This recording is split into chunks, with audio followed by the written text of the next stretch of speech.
Well, hello, everyone, and welcome to a very special session at the Glam Hive Spring Virtual Style Summit.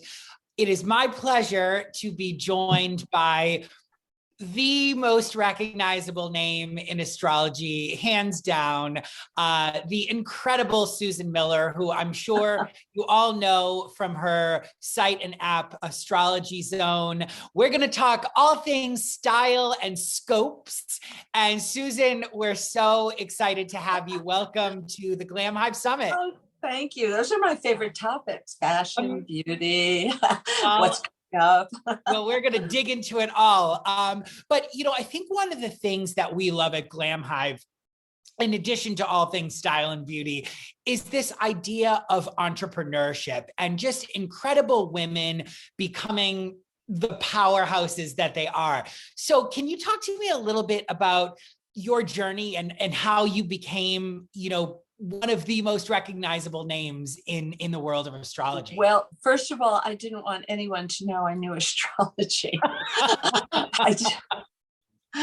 I learned astrology starting at age 14.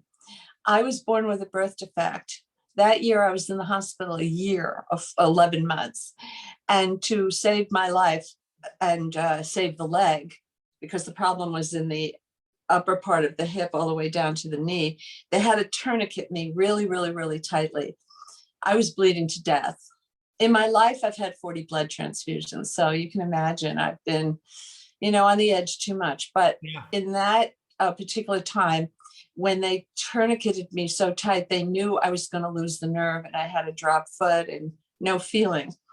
So my doctor said, "You're young. We're going to get that back. But first we have to work on your circulatory system." And they put you on tilt tables and then you be on the parallel bars and then you're back in surgery and you're back on the tilt table. It was like, Groundhog Day.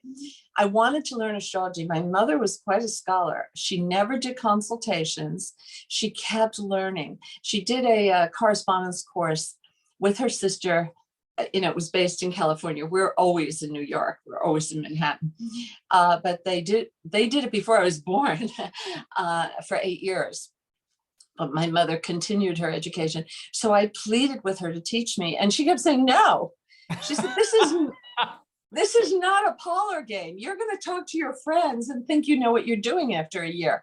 I said, first of all, Mama, I don't have any friends. I'm not in school. I never went to high school. I did homeschool. Okay. The Board of Ed works with kids like that.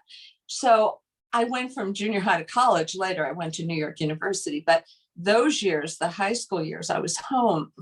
And because I had to go to physical therapy every day for 5 days a week, and they'd work on different parts of the leg and put electrodes on it to make it jump so that I would keep the muscle. And it all worked. Yep. But I didn't know at the time if it would work. I had a brace up to my hip and 2 crutches, and I lived in a walk-up 2 flights up. I wanted to know, am I going to look like everybody else? That's all I wanted to know. Yeah. I wanted to fit in. I'm 14. And she kept saying no for a year, but I wrote to Horoscope Magazine and asked the editor-in-chief if I'd ever walk again, because they had a column, where they did maybe 3 or 4 people every month. Sure. And she came in the living room one day and said, "Did you write to Horoscope Magazine?" I thought, how does she know this? I said, yes, but they never answered me. That was about 7 months ago. She said, "You're in the latest issue. This has to be you. This is your problem. This is your birthday." I knew my time of birth, because when you do a chart, you must know the exact time of birth. But I knew it, and the city and day, month, and year. And the editor, when you ask an astrologer a question, they're not just looking in one house. Yeah. In this case, they were like, good family support, it lives in a big city, access to top facilities, a distinguished doctor, great health aspects, good attitude of the patient. They're putting the whole puzzle together. Sure. And they said, "We think you will walk again." I said, "Mama, I don't understand these words the lady used." She said, "You have your answer." And I just went like this. She said, "You want to check the editor-in-chief?" I said, "Of course." She said, "All right, but you have to study for 12 years or you won't be any good." And I kept my promise. I worked with her. We not only studied astrology, though, but philosophy. Why do things happen? And I loved my talks with my mother. I looked just like her, when she was alive, especially in black and white, because she had big blue eyes and I have hazily brown eyes. But we were like twin souls and very similar. And so I still didn't tell anybody, but when I heard of somebody in distress, I never charged for a chart for 20 years. I never charged for a chart. Why would you charge someone who's in terrible distress? Their boyfriend just left them. The landlord sold the building and they have to move. They're getting a divorce, whatever it is. I didn't want to cause more pain. I wanted to help them and have a better life. So I was an agent for commercial photographers, and I was always seeing the art directors. People would say, if you're having a terrible time, call 911 and Susan will answer. I would take a cab down, to J. Walter Thompson, to, Young and Rubicon, whatever agency it was. And I would sit with the art director. And when we finished shooting Cheerios, I had a very, very talented photographer who did splashes, spills, and pours. And we did this milk and the Cheerios dancing in the air for Saatchi and Saatchi. The creative director introduced me to his wife. He said, I think you two are going to hit it up. I think you're going to love her and she's going to love you. And we did. To this day, I just talked to her yesterday. She and I became just best friends. She was a creative director of Time Incorporated Books, the book division. And she would give me books, give me galleys. And she said, I have a feeling about you. I'm going to get you a book eventually. It took 4 years, but she did. Wow. And I said, wow, you meant it. I never brought it up again, because sometimes the sentiment somebody says is just as good as the fulfillment. Sure. God bless her. She believed in me. Yeah. And then after I wrote the book and it did really well, it was just a tiny book. She said, I'm going to send you upstairs to the webmaster. I said, of Time Incorporated? Oh my goodness, what do they want? She said, they don't know what they want. You tell them.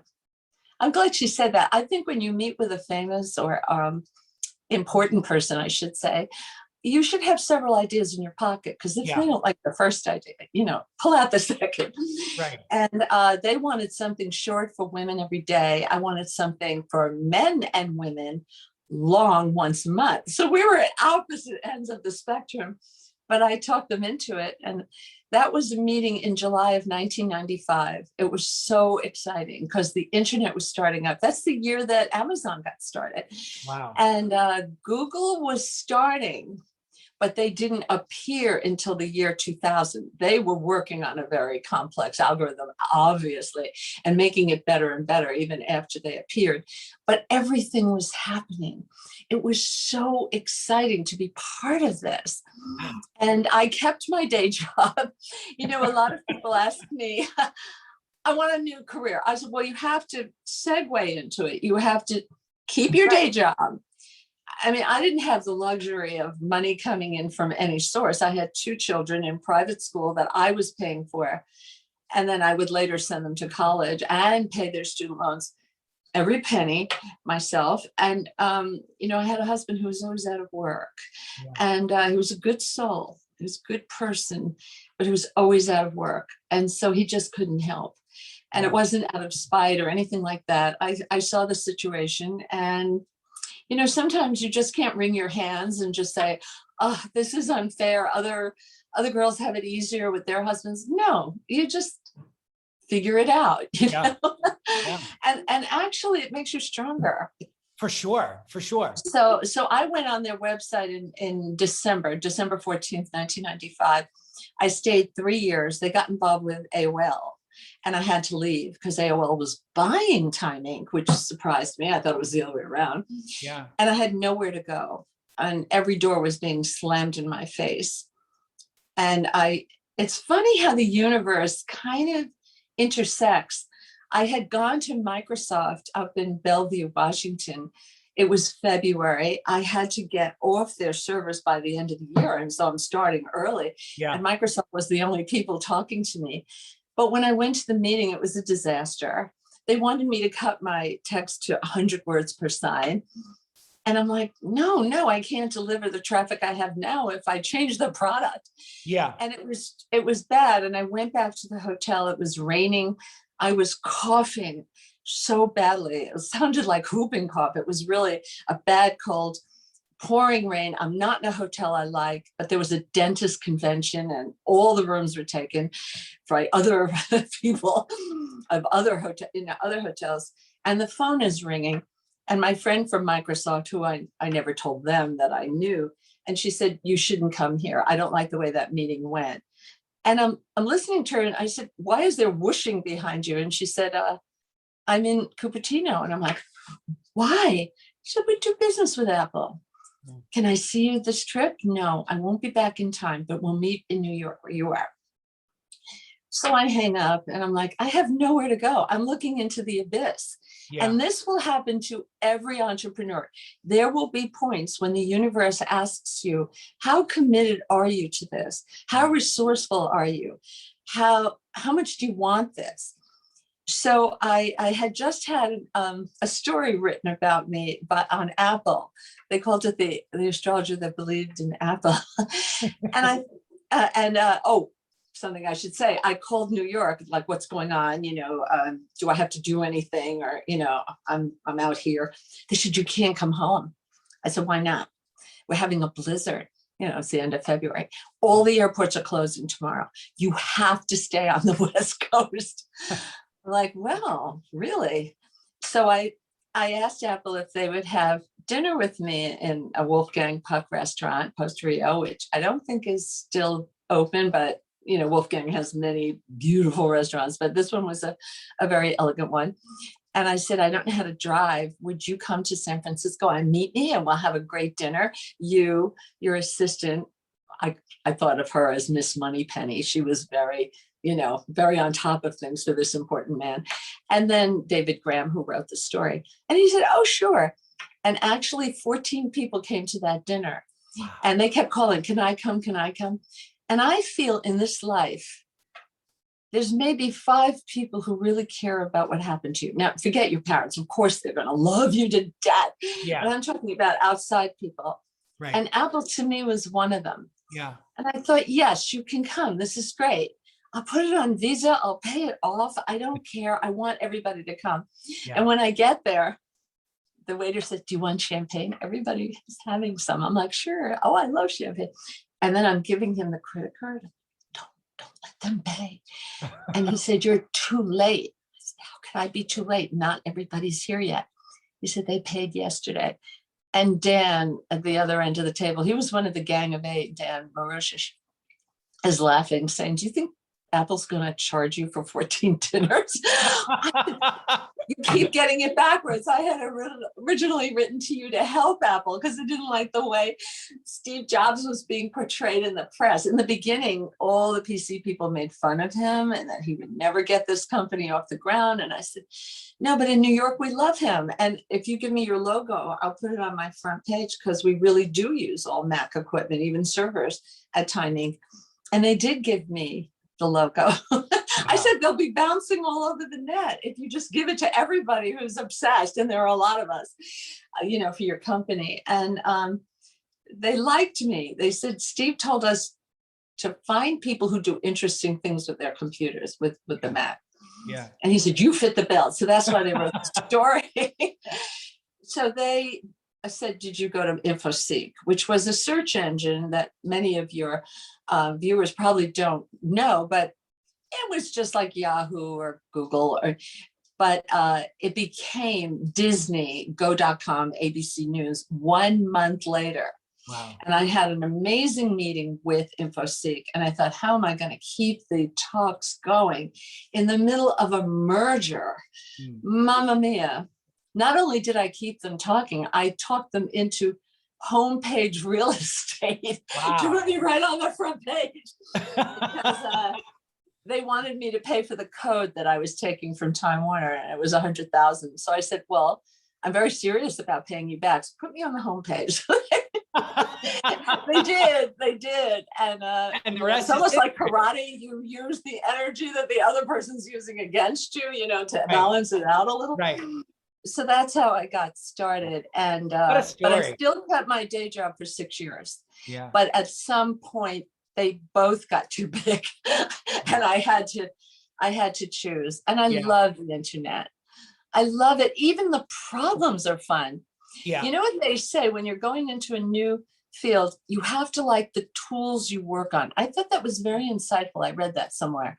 And I love the feel of the keypad on my fingers. Do you feel the same way when you write? I love that feeling. Well, certainly now I do that. Now that we're sort of a more digital first enterprise at Oprah Daily, I can certainly relate. And that's, I mean, what a story. But what I wanted to ask you too is, where do you think, so many people just love astrology, where do you think it fits into someone's life? Is this about spirituality? Is this about wellness? Is this about self-improvement? Is this about a little mix of all of those things? I think it's self-discovery. Yeah. You learn about your talents. Yeah. My mother told me I would write when I grew up, and nobody writes in our family. And I don't like writing for my teachers, what I did over my summer vacation, which wasn't very exciting anyway. But she said, you're going to write and I'm going to work on your grammar. Doesn't that sound like a mother who's a Gemini? You learn about your talents. You can also see the good stuff coming in, that you may be so preoccupied with something, challenging going on in your life over here, that you're not seeing all the opportunity over here. Right. So my job is to show you everything. And sometimes I'm staring at my computer. My assistant, Courtney, says to me, why aren't you writing? Why are you just staring at the screen? I said, well, no, I'm trying to get maybe Scorpio out of the briar patch. Yeah. Whatever sign I'm worried about. And it's not okay for me to just report the news. I should have alternative courses of action. Yeah. And explain why it's happening. Usually things are happening for a reason. Sure. And they're stemming from a seed somewhere else. It may have nothing to do with you. Your company may be having a very hard time financially, and suddenly you get fired and you think, this is my fault. It's not necessarily your fault. So, seeing the bigger picture is important. That's a good way to put it. Yes. To your point, I think you're absolutely correct. I think sometimes we get sort of into this silo of negativity where we can't really see what's going on, and it can really hold you back in some ways. So it gives you a perspective. And people always say the wrong thing when you're in a crisis. Yeah. Let's say you lose your job. Then everybody says, oh, you better cut your budget.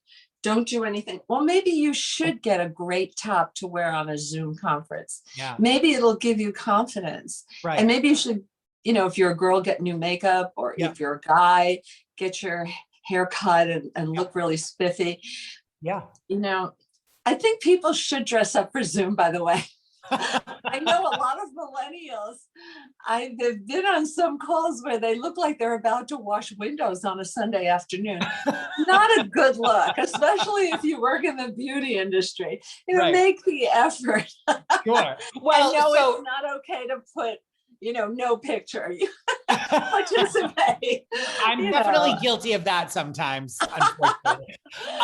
But speaking of looking spiffy, does your zodiac sign inform your sort of sense of style, would you say? Well, what we wear shows an attitude. Yeah. And a picture of how we are in the world. Okay. Like, for example, Aquarius. They are very individualistic. Yeah. And they're usually ahead of the curve. You may think this person is really wonky or strange, and then 2 years from now, it's what they were wearing is what everybody's wearing. It's de rigueur. If you say to Aquarius, let's say you're really close, or maybe it's your sister or something, that doesn't quite look good on you. And she'll say, I don't care. I'm not wearing it for you. I'm wearing it for me. Whoa, that's strong. confidence. For sure. And they have a yardstick of their own. And so they usually like color, but then they'll get fabrics that NASA's using. They're so futuristic. Yeah. You get Pisces, and they're the Valentine. They are soft and lace or flowers or tulle. Oh, I love tulle. I love it. They are very interesting in that they'll mix vintage with the latest. They're very, very imaginative. They make great designers. They're very right brain. So and all of you Pisces that are tuning in, think of that as your career. Yeah, we're depending on you to set trends. Now, Aries has to have some authority at work, because they're usually the head of the team or the head of the department, or maybe the CEO. This is the sign of entrepreneurship. Okay. Usually they like to have some authority when they dress, but let's say you're in production. Like my daughter is head of music for James Corden. She, wears pants and sweaters, but beautiful ones. You have to be comfortable and but yet look nice. And they would just go out of the apartment. So again, it's the tough. and Aries can't leave the house or go on a Zoom conference if they don't like their hair. Yeah. Their hair is everything. Okay. So all you hair obsessed Aries. And I don't blame them. I think they've taught the rest of us that they're right. Probably. Taurus likes investment pieces, but I'm not saying you have to go out and buy a suit. Buy well-fitting jeans and a beautiful poplin cotton shirt that's, beautifully pressed and, quality. They like silk, cotton, denim that's good denim. And that nothing flammable, nothing flammable for a Taurus.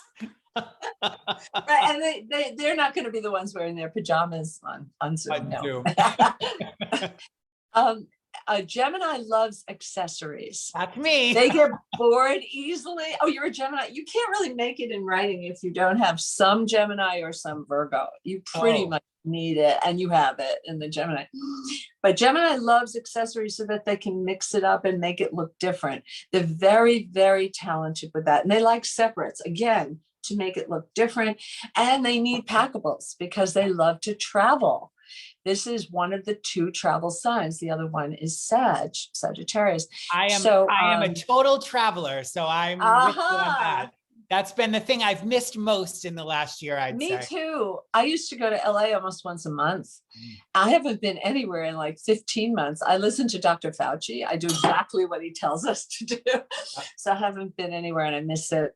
I do, but I think it's coming. It's coming. Cancer is a Valentine. She wears her heart on her sleeve, ruffles.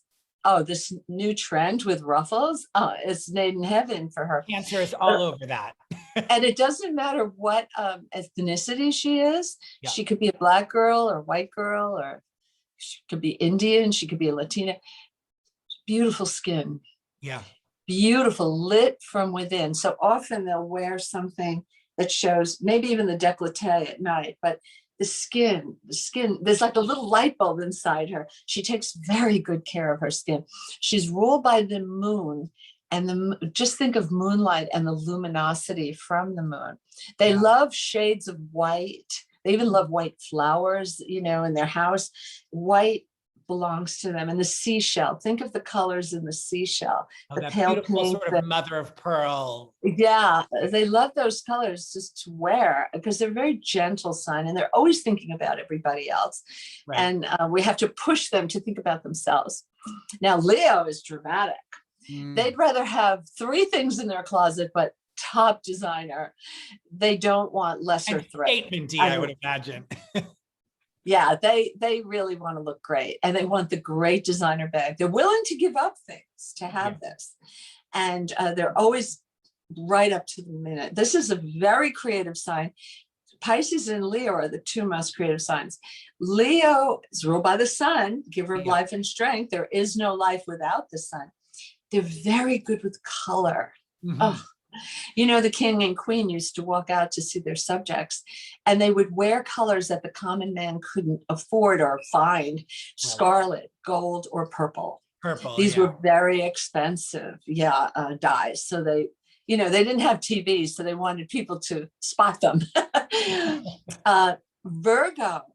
Virgo is an earth sign. They're very practical. They want to wear their clothes more than one season. And they have made best friends with their tailor.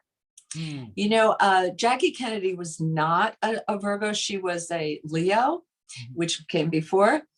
But I read that she bought everything too big.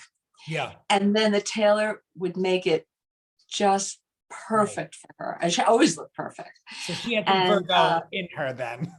She had it in her. She was summing it up. I haven't looked at her chart lately. She may have had some planets in Virgo. And I think that's such good advice. Make friends with your tailor.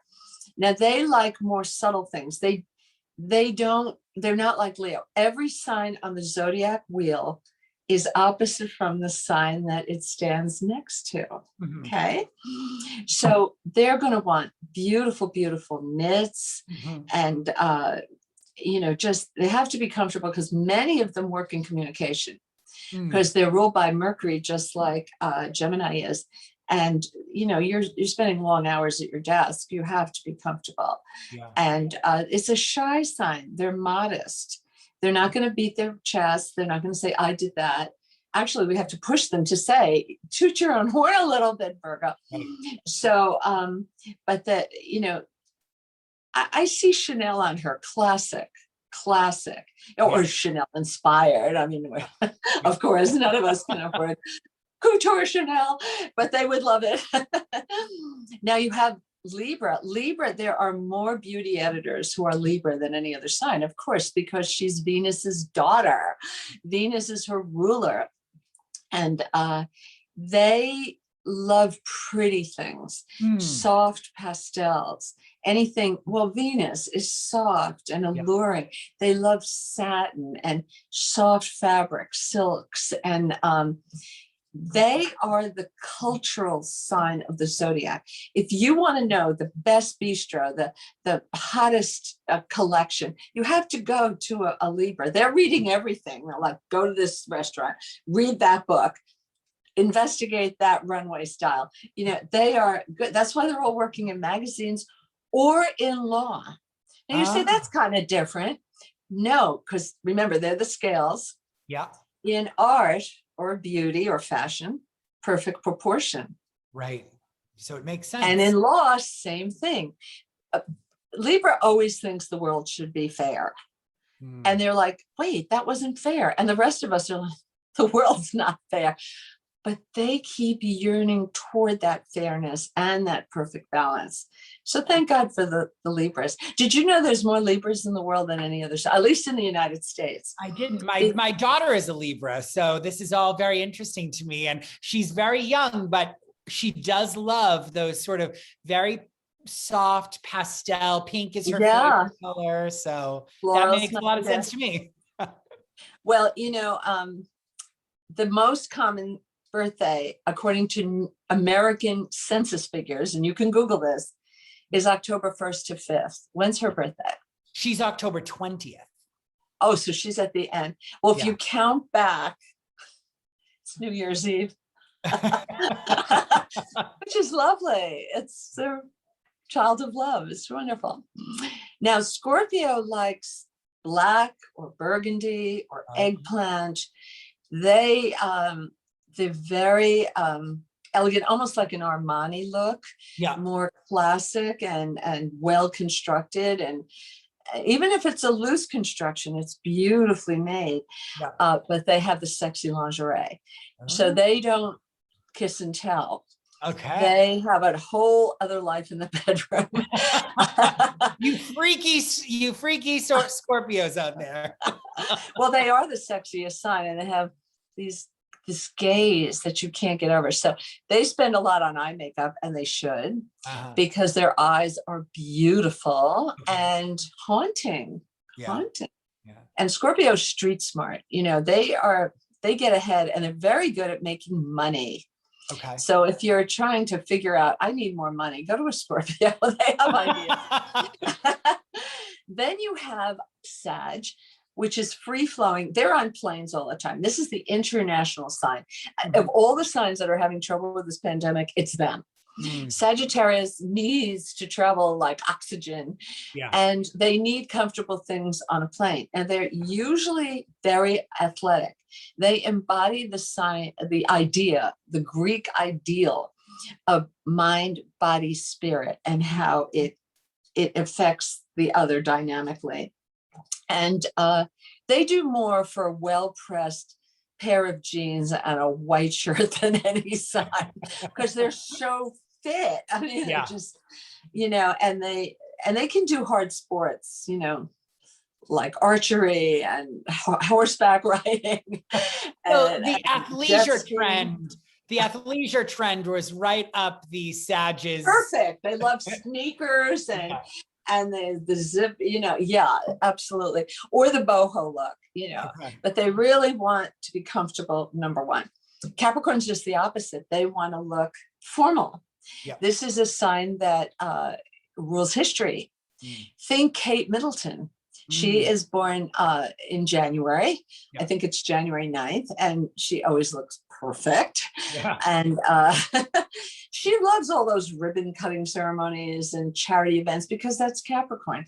Capricorn loves to uphold tradition. They're going to go to the mother-daughter tea, the recitals of the children. They're going to have beautiful holiday celebrations. And they tend to wear classic clothes. There's something funny about Capricorn. They're always wearing neutrals.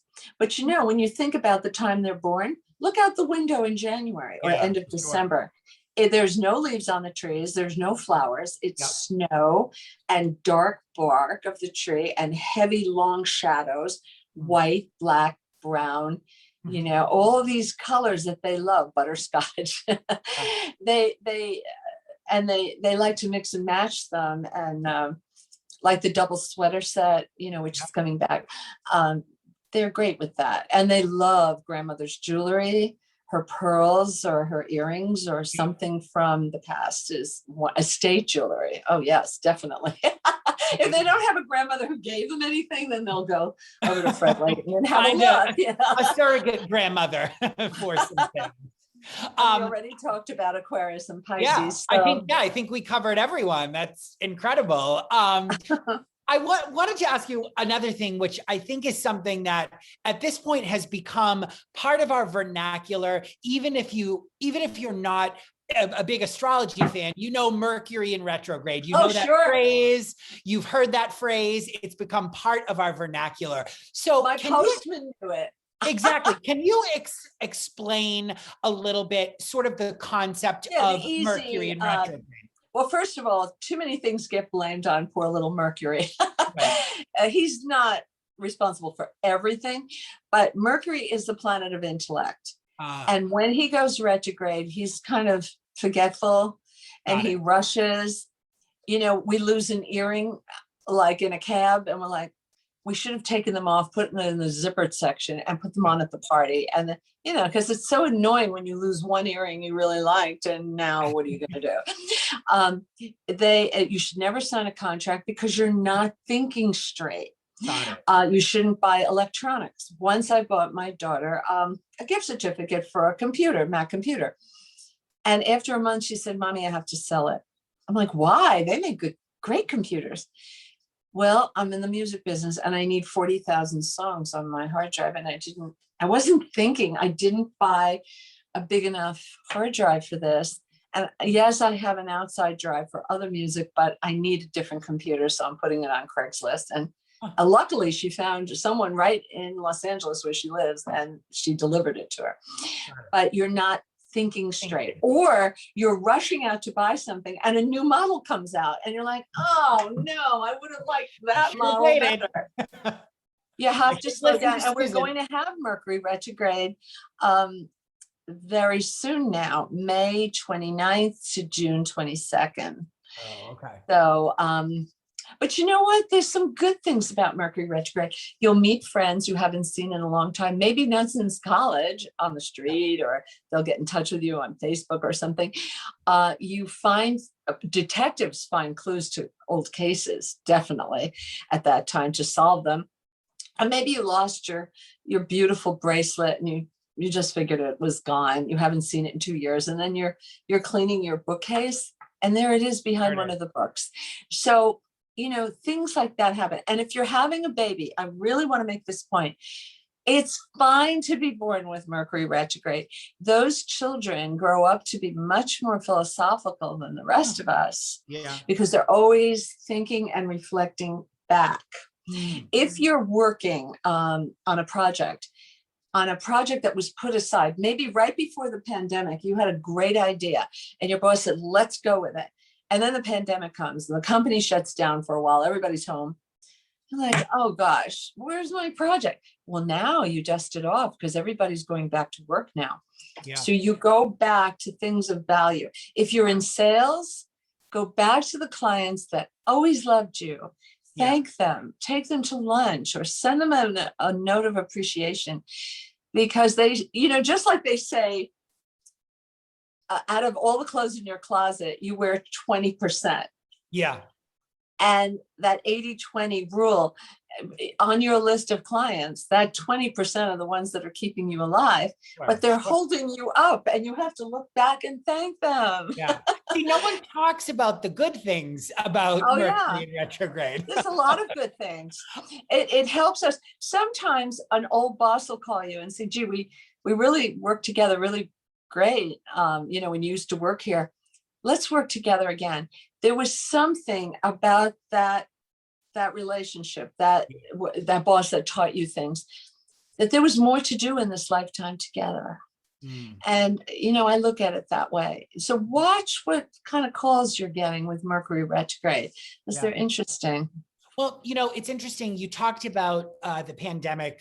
You just brought that up. And I wanted to ask you, are you seeing more people seeking guidance and advice during this? You know what? All the journalists ask me that. But the truth is, they've always asked me. No, people are always on tenterhooks. Like some guys from NASA called me, geniuses. They said, why aren't we getting the funding yet? We have a rapid test. This was last year for the COVID. And we have all these different, they showed, oh my gosh, their ideas were off the charts. And I said, did you go to Amazon? They said, yes, but they want us to go through all our clinical studies first before they give us money. I said, okay, that's okay. That they're interested then. And, you just, the pandemic has been frustrating, especially people who are in the restaurant business. They have been hit hardest. And also the people in entertainment, like in the theaters. New York State is giving money to the restaurants, and there's talk about getting a package together for the entertainers too. But somebody said on the news, we're going to do something differently. We're going to get the entertainers, put them on a flatbed truck, and bring them into different neighborhoods that could never afford to go to a musical. And I said, why didn't anybody think of this ahead of time? This is brilliant. And it brings so much joy. They're going to do it this summer here. And I hope it just spreads all over the US. Because what an incredible thing. People will pay to come, and, they'll have places to sit and follow all the rules. I think that's so nice. It shouldn't be just an elite thing. I agree. I think it's such a great idea. You talked earlier, I loved the point that you made earlier about astrology giving you this big picture view so that you're able to see things that you maybe otherwise would not have been attuned to. Is that how you advise most people to think of using astrology to their advantage? Most people come to me with a question. And I answer that question, but I say, by the way, do you have to move? She said, well, yeah, probably next year. No, this year. This year you have the good aspects. You won't have these aspects for 12 years, but you've got until the people who have that right now are the Scorpios. They're just magic when it comes to real estate. So I'll say, could you move up that timetable? Because next year I'm not going to be able to give you these glittering aspects that I want you to have, the luck, you know. Sometimes I also help young people. I remember Saks had me do a promotion, Saks Fifth Avenue, and it was for perfume. If you bought a bottle of perfume, you could come over to me with your receipt and ask me a question. I was in this beautiful desk with a white chair. I was right on the main floor. And this one young woman said, well, I'm a lawyer and I have everything planned out. I have a boyfriend, but first I'm going to get my practice in shape. Then we're going to buy a house, and then we're going to live together for 2 or 3 years, and then we're going to have a baby. I said, by then you'll be about 42. Yeah. Are you willing to give up your firstborn for your plan? And she said, well, no, I didn't say that. I said, no, I know you didn't. But childbearing is for younger women. My number one question is, can I have a baby? And mostly from women from 37 to 42 who are trying to do in vitro, which is $25,000, sorry, each time. Yeah. And sometimes it doesn't work. And I have one friend who went through it 7 times, but she had a very well-to-do husband, and she did finally have a baby girl. And so I'm so happy for her, but most of us can't do that, you know, so think about your plans and be practical. I think that's the thing that my mother gave me, to see reality as it is. Time goes through your fingers really fast, and you can start a business and have children at the same time. I did it. The 20s are very difficult for women or men, because you have to leave, you're leaving school. So suddenly you're in an office where everybody's different ages. That's the thing that surprised me the most. Wait a minute, he's much older than me. And why isn't everybody the same age? But they're not. And wait, there's no summer vacation. No summer vacation. You're lucky if you get a week, you know. It's a big adjustment, and you're supposed to find an apartment, find a boyfriend.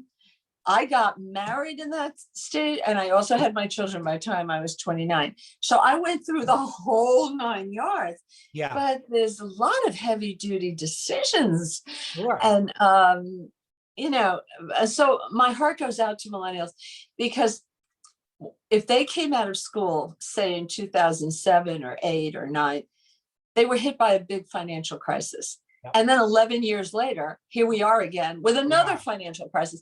And they think, oh, the world is a terribly dangerous place. It's not really, but from their perspective, it is, because it's just the way it happened. But I say to them, you know, everybody faces something like this sooner or later. It's better to have it when you're young than when you're 45, you know, and you find it harder to find a job. Just get your foot in the door of an area you love. Talent will out, as they say. They'll see that you're an eager beaver. You will move through the ranks, and it will be fun, actually. So take a job that maybe you think, oh God, I didn't go to college for this. You know what? They'll see your talent. So just get in the door. I love that. I love that. It's such good sort of practical advice. And unfortunately, our time together is quickly coming to an end, but I can't let you go without asking you, what can we expect from the age of Aquarius? Oh, it's so different.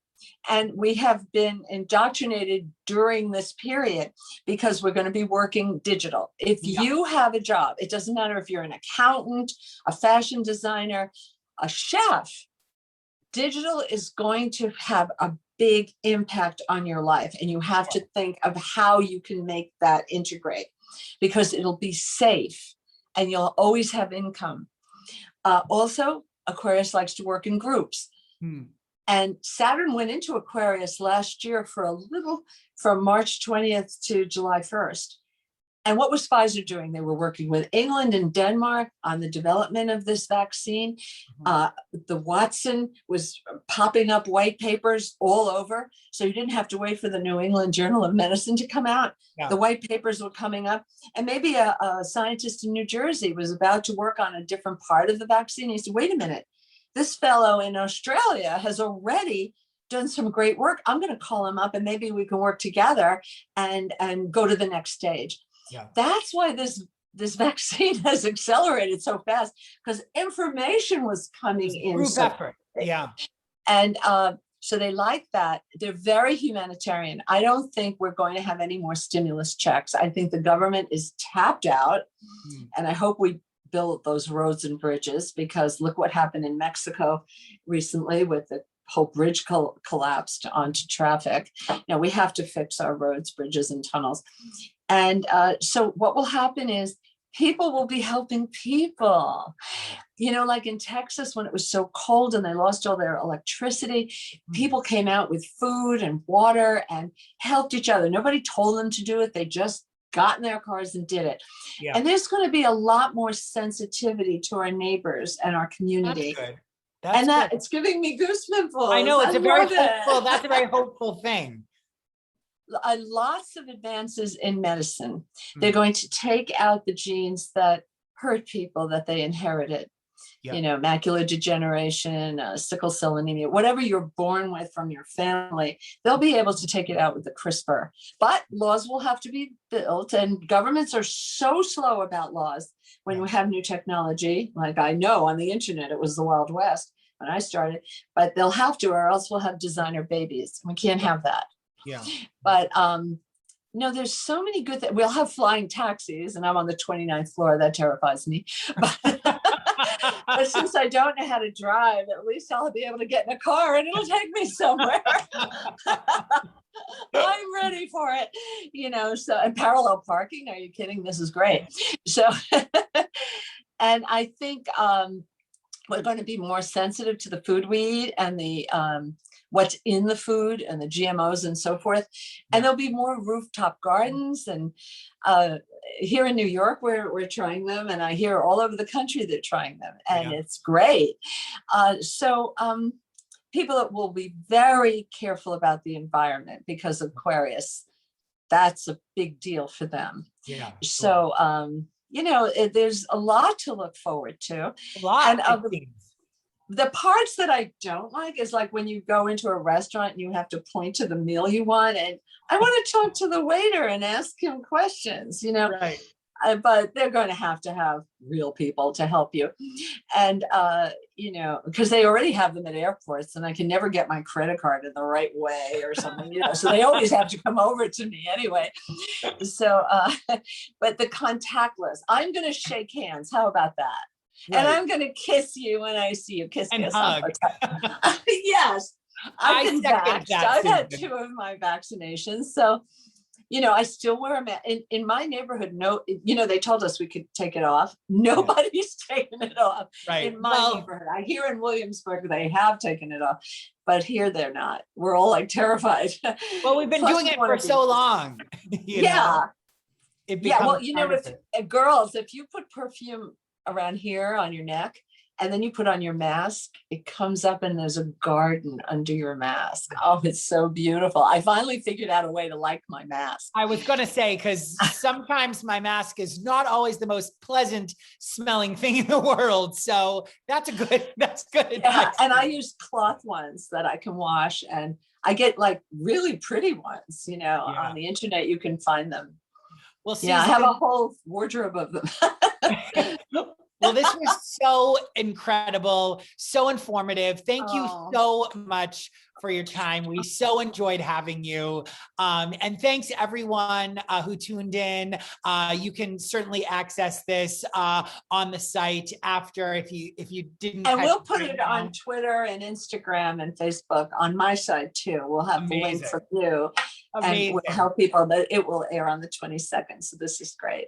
Thank you again, Susan. Thank you so much. Thank you. Bye-bye. See you soon. Bye-bye.